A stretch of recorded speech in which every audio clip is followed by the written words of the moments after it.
एक बात सच सच बताना, अगर कल से आपकी कमाई बंद हो जाए तो आप किसी से बिना पैसे मांगे आप अपने घर को कितने दिन तक चला सकते हो? शायद आपका जवाब होगा 1 महीना या फिर 2 महीना या फिर जब तक मेरी नई सैलरी नहीं आ जाती तब तक। आपको हमेशा याद रखना है कि इमरजेंसी फंड जो होता है ना, वो कितना अमाउंट आपके पास, कितना पैसा आपके पास पड़ा है, ये कभी नहीं होता। वो कितने दिनों तक आपको सरवाइव करने के लिए बना है, वो मैटर करता है।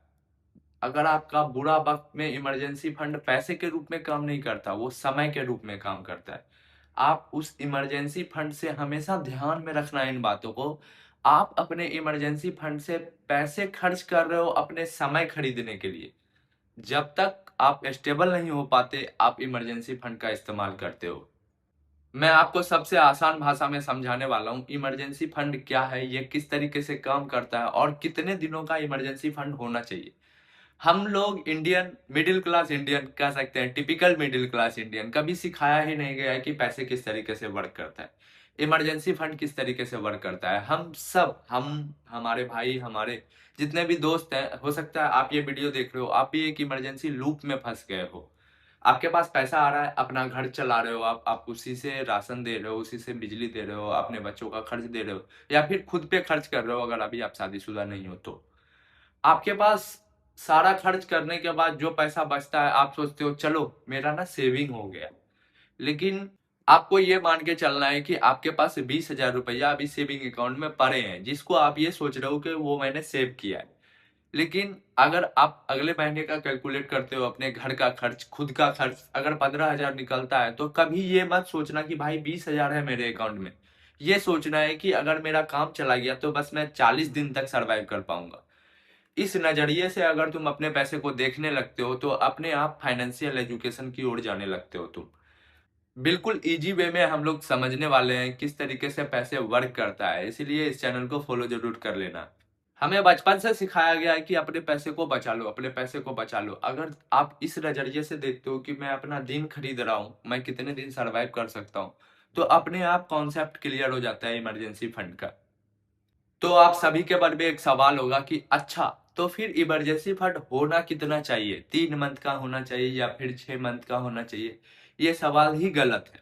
मेरी सिचुएशन कुछ अलग है, आपकी सिचुएशन कुछ अलग है। आपको अपनी सिचुएशन के अनुसार सोचना है। हो सकता है किसी का पापा काम कर रहे होंगे, हो सकता है किसी का बड़ा भाई काम कर रहा होगा। आप अपने सिचुएशन के हिसाब से अपना इमरजेंसी फंड बनाओ। इमरजेंसी फंड जो होता है ना, वो आपका लाइफ स्टाइल बचाने के लिए नहीं होता है, वो आपकी जिंदगी बचाने के लिए होता है। तो इसमें फालतू की एक्सपेंस आपको नहीं ऐड करना है। शॉपिंग चले गए, यहाँ चले गए, वहां चले गए, घूमने चले गए, इमरजेंसी फंड में ये नहीं कैलकुलेट किया जाता है। इमरजेंसी फंड में आपको कैलकुलेट किया जाता है कि किस तरीके से हमारी जरूरत की चीजें अवेलेबल हो पाए। चलिए अब हम सिंपल कैलकुलेशन पे आते हैं कि इमरजेंसी फंड होना कितना चाहिए। अगर आप 50,000 कमा रहे हो, 60,000 कमा रहे हो, उससे नहीं मतलब है। आपका खर्च इसेंशियल चीजों में कितना होता है। जैसे मेरा 15,000 रुपया होता है और मैं 6 महीने का बफर रखने वाला हूँ, तो 15,000 इंटू 6 मैं रखने वाला हूँ अपना अमाउंट 90,000 रुपया इमरजेंसी फंड में, क्योंकि मुझे 6 महीने का सिक्योरिटी चाहिए। कल दिन मेरा जॉब चला गया, मैं कपड़े की दुकान पे काम करता हूँ, हो सकता है मेरा धंधा फ्लॉप जाए, तो मैं 6 मंथ का इमरजेंसी फंड रखूंगा ही रखूंगा। ये 6 महीने का इमरजेंसी फंड जो है वो उनके लिए है जिनकी जॉब सिक्योर रही है। वो उनके जॉब में कभी इधर चेंज हो रहा है, कभी उधर चेंज हो रहा है, इसके लिए ये 6 मंथ का बफर रखना आपको सबसे ज्यादा जरूरी होता है। आप 6 महीने का टाइम खरीद रहे हो अपने अपने इमरजेंसी फंड से। जिनका फैमिली स्टेबल है, जिनके पापा काम कर रहे हैं, जिनके भाई काम कर रहे हैं, ज्यादा जिम्मेदारी नहीं है, वो 3 महीने का भी बफर रख सकते हैं। लेकिन मैं अपना इमरजेंसी फंड 6 महीने का रखा हूँ। देखो, आपको अपना इमरजेंसी फंड कितना रखना चाहिए, आप अपना कितना कमा रहे हो वो मत लिखो, आप कितना खर्च कर रहे हो इसेंशियल चीजों पे, जरूरी वाली चीजों पे वो लिखो। उसके बाद कितने दिनों तक आप चाहते हो कि वो, मतलब अगर कोई मेरी जॉब भी चली जाए या फिर मैं कहीं और चल जाऊं, कोई और खर्चा कर लूं, लेकिन ये वाला एक्सपेंस मेरा नहीं टूटे, तो आप उस एक्सपेंस को कैलकुलेट करो। आप अपने अनुसार से 3 महीने का चाहते हो तो 3 महीने का, 6 महीने का चाहते हो तो 6 महीने का, उसको इंटू कर लो और जितना आ रहा है उतना अमाउंट आप इमरजेंसी फंड में रख लो। याद रखना, ये वाला अमाउंट जो है ना, वो सच में अमाउंट नहीं है, ये आपका टाइम है। ये पैसे आपके पैसे नहीं है, आपके समय है। आप जितना पैसा रखने वाले हो उतना टाइम आपको मिलेगा आपको दूसरी चीजें ट्राई करने के लिए। इससे तो आपको पता चल गया कि इमरजेंसी फंड कोई बड़ा नंबर नहीं होता, वो बस अपने खर्च का, अपने जरूरी की खर्च का इंटू जितने महीने का तुम रखना चाहते हो उतना रखो और इमरजेंसी फंड निकाल लो। भाई अगर कभी सच में तुम्हें इमरजेंसी आती है तब तुम इमरजेंसी फंड के बारे में सोचोगे तो वो उस टाइम पॉसिबल नहीं होगा। इसीलिए आपको तैयारी हमेशा पहले करना है। अगर आप अपने जनरेशन में फर्स्ट हो जो पैसे को समझना चाह रहा है तो आपको इमरजेंसी फंड रखना चाहिए। हो सकता है आपके फादर काम कर रहे होंगे, हो सकता है आपकी मदर काम कर रहे होंगे, लेकिन फिर भी अपने आप को सुरक्षित रखने के लिए आपको अपने इमरजेंसी फंड पे काम करना पड़ेगा।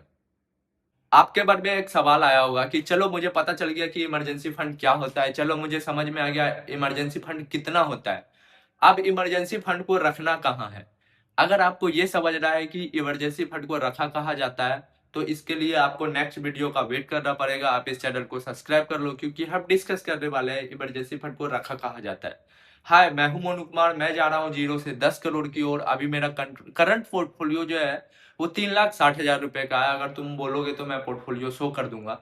याद रखना, पैसे को कमाने से पहले पैसे को समझना सबसे ज्यादा जरूरी होता है।